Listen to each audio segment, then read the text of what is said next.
Hello, kids. Coach Crouch here, sitting in the baseball office. We're going to talk about Spanish-speaking South America today. There will be a quiz on this in the next day or so. Um, so make sure you understand. Make sure you watch the entire video, and there'll be hints along the way. So, make sure you're ready for that. Okay. So, I hope you enjoy. Sit back and enjoy South America. Our sponsor today, Mr. Pibb. Only because there's no Dr. Pepper. So, drink what you can. Hope you enjoy it. See ya. Let's get started. The Guianas. Okay. Guyana, Suriname, and French Guiana all make up the area of the Guianas. Okay. And it's different from the rest of South America, mostly because of colonialism and the influence of European countries on these areas. So the official language of Guyana is English. Suriname speaks Dutch, and the French Guiana is it's not an independent country. It's just an overseas part of France. All right, so these three places heavily influenced by colonialism, and some still today. The populations consist of a mixture of all types of people, natives of the area, African, Asian, and obviously some European influence as well. Some of the major economic activities, about making money, okay, fishing, sugar, and bauxite mining. So those are the things that you need to know about Guyana. Okay. Hint, you need to know why the Guianas are different from the rest of South America for your quiz. Hint. Here's some pictures of the Guianas. You see some of the natives on the left. Beautiful waterfall on the north part. The right-hand side of the page, and then those little toucan-looking birds. That guy with the cereal bar, the cereal box, toucan. I forget the name of the brand, but it's one of those kind of birds. Similar, if it's not. Venezuela, very landscape. The Andes Mountains on the left-hand side, the Andean Highlands, and then one of the biggest waterfalls of the area. Obviously, one of the prettiest waterfalls, Angel Falls, coming down 3,200 feet. Climate varies, mostly on elevation and latitude, just because of its location. Okay, it's in the northern part of South America. Therefore, based on location, it's going to be fairly stable as far as. Okay, so as far as climate's concerned, it's going to be fairly stable based on its location because its proximity on the Earth. However, elevation will obviously affect the climate there. Ideal for growing coffee, very important part of their exports, but the bigger one, the one that dominates their economy, hint, oil. Oil is the big thing in Venezuela as far as their economy goes. Former president, Hugo Chavez, he's no longer the president, so the slide's a little bit old, passed away not too long ago. Cancer killed Hugo Chavez. He was a big friend of Fidel Castro, who was the former leader of Cuba, who now his brother runs the show. But Cuba's big into communism and that type of government. Chavez was big into doing things like Castro. He's anti-U.S. He called President Bush the devil at one point. Always liked to antagonize America when he gave speeches. He came about and instituted a lot of reforms for the country. Some who were supportive of him, some who were against. He tried to help out the poor, mostly, by having programs to help them, and then redistribution of wealth. And when you do that, you're going to tend to be against, the businesses or your wealthy type individuals. But that's Hugo Chavez, a former leader of Venezuela. Here's some pictures. There's the falls on the left. You see a poor individual in the bottom left, kind of taking a nap there in the downtown area on a box and some trash bags. And then you have the beautiful beach down the right-hand side, which would be a great place to be at about this time. Colombia, named after Christopher Columbus, the second largest producer of coffee in the world. Brazil is number one, but you need to know that. Hint, coffee. Colombia is the second largest producer of coffee. Okay. Most of the farmland in Colombia is owned by a few wealthy families, and they rent out the land to what they call tenant farmers. Okay, what we call tenant farmers, campesinos. Um, they're barely even able to grow enough food for their family because the big emphasis is on coffee. That is what makes the money, so that's what they want people to grow. The economy is dependent on the world demand for coffee. Coffee is number one for them. But the other thing, kind of the black market economy, so to speak, or probably even the main economy, illegal drugs is big. Cocaine being the big one. Cocaine and marijuana bring in twice the income of coffee. So really, in coffee being they're the second largest producer of coffee, and the coffee being the primary thing for their economy. And then you look down and see cocaine and marijuana bringing in twice the amount of money. It shows you how big that business is coming out of Colombia, and coming up, mostly a lot of it finding its way into the United States via different routes up through Central America on submarines, planes, boats, you name it. But only a few people have control of that business, and they make a lot of money, obviously. Here's some pictures of Colombia going around the world here. The Andean countries, these are the countries on the Pacific coast, which is the left-hand side of South America. You kind of see it in the background. The people have adapted to the mountain climate. Most of them live in the mountainous areas.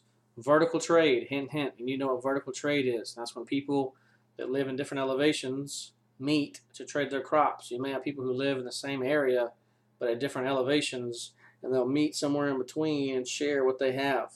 Obviously, if you live at a certain elevation, you can grow maybe different things than somebody who's above you, and so back and forth. So it's an important part of their business, vertical trade. Through time, these Andean Indians have developed larger hearts and lungs that have allowed them to live and prosper at those high elevations. It's kind of one of those things, your body getting used to being in a certain spot and evolving to allow you to stay in certain places. Ecuador gets its name from the equator. Again, location being a lot of the big reason there.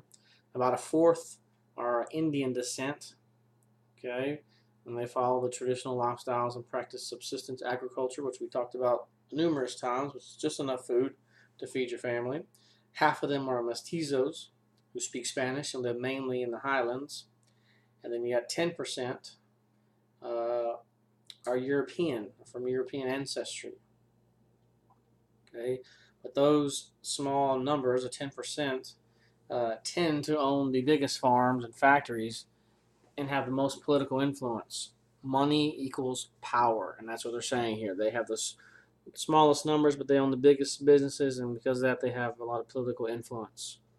Oil was discovered in the 1960s, but with the prices going up and down and the lack of leadership in the governments, they've not been able to use that to their economic benefits. So they kind of struggle with that. You need to know, hint, hint, why Ecuador or where Ecuador got its name from. Okay? You should know that. Here's some more pictures. Peru. Talked about this a little before. Home of the Inca civilization. Machu Picchu, which you watched a video over. 45% of the population are Indians who live by subsistence farming, or they herd animals such as llamas, llamas, and alpacas. That's just too funny to delete. Most others are mestizos, who tend to live in urban areas, and they work in factories for not very much money. Okay, and those factories produce all types of different things. Like Ecuador, Europeans are the smallest ethnic group in Peru, and again, they control most of the wealth. So they would have more political influence than anybody because they have that economic control. Recently, Asians have started to migrate to Peru. And like I said, had a president issue, and because of scandal and other things, had to resign. But recently, those some Asians have started to find their way in Peru. There's some pictures. A picture Machu Picchu on the left. You got terrace farming up on the top right. Is that a llama there? I don't know which it is. Llama or an alpaca? I think it's a llama, right? Yeah, whatever. Bolivia. Bolivia is landlocked, meaning there is no water around Bolivia. It is strictly countries all the way around. There is no water. That's what landlocked means. Has many minerals, but a lot of them have already been taken out and removed, or the place where you get the minerals have been taken out and removed or used. A lot of folks are Indians. They rely on subsistence farming again, and the food that they tend to create: potatoes, wheat, and barley. If you're a child in Bolivia, you're going to help herd the animals. That is what you do. But Bolivia is landlocked. Make sure you understand that. No water all the way around. Here are some pictures of Bolivia. Chile on the southwestern coast, or the western coast of South America. A long, very skinny country. It's the world leader in the fishing industry. 7 million tons caught annually. That's a lot of fish coming out of that area. They grow fruits in the valleys and vegetables, and then grapes for your wine. Okay, and a lot of that stuff is sent to different markets in North America and Europe. The capital of Chile is Santiago, home to about a third of the population. Tons of high unemployment rates, tons of poor people, and crowded communities. Okay, if you have a high unemployment rate, you're probably going to have crime and drug issues. You're going to have overcrowding issues. It's just a tough place right there in Santiago. Despite the economic growth of the previous years, about 3 million people still live below the poverty line, which means they're really, really, really, really poor. Here are some pictures of the Chilean flag. Very similar to that of Texas. As you can see the different pictures there. Paraguay, or Paraguay, how do you want to say it? Also landlocked. The only river source that provides an outlet to that is the Plata River. 50% of these folks live in urban areas and cities. That's what urban means. Urban means city. The economy is based on agriculture, on cotton, grains, and livestock. And they worked with Brazil to help provide hydroelectricity at the Atupu Dam. For 35 years, it was part of one of those harsh military dictatorships. In 1993, they were able to fight their way from that, and ever since then, have held free democratic elections. You can see a picture of the soccer team down here in the bottom left, and really all of South America is known for pretty good soccer or football. Okay, really all of them. Uruguay, again, another soccer place. Means river of the painted bird. Their main economic activity is raising livestock and taking that meat and selling it for profit, and then making wool and stuff like that. They produce no fuel, and they have few consumer goods other than the ones listed below or above. Large middle class. 1973, the military took power, and a lot of people who opposed that were imprisoned, some killed, and since 1985, they've had their own free elections. The people there are required to vote, and if they don't, they're fined. Similar to what we have here as far as healthcare, supposedly. You have to have it or you get fined. That's not a bad idea. A lot of people don't vote. It's your choice, but you should go vote. Life lesson. Here's some more pictures. Argentina. Most Argentinians have European ancestry. 88% live in cities. One of the wealthiest nations in Latin America in terms of GDP, but that wealth is unequally distributed, meaning some folks have the money, a lot of folks don't. For many years, it was ruled by a series of military dictators. They censored the newspapers, universities, imprisoned political opponents, have all those type of things going on. Lots of folks disappeared during this time period if they opposed the government. And 1982, they were finally able to start having free elections. And here are some pictures. That is the end of the slideshow. Spanish-speaking South America. Lots of good stuff in there. Make sure you remember about the colonialism in Guyana. Make sure you remember about the oil in Venezuela, the coffee in Colombia, the vertical trade in the Andean areas, and then the reason Ecuador is called Ecuador. Hope you like it. Here's the map in the background if you can't see it to help you kind of figure out what places are when we talk about it. Here's Uruguay, Argentina, Chile, Paraguay, Bolivia, Brazil, Peru, Ecuador, Colombia, Venezuela.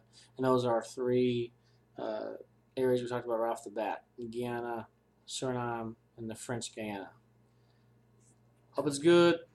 Sorry it takes a little bit longer on this one, but you'll be all right. See you.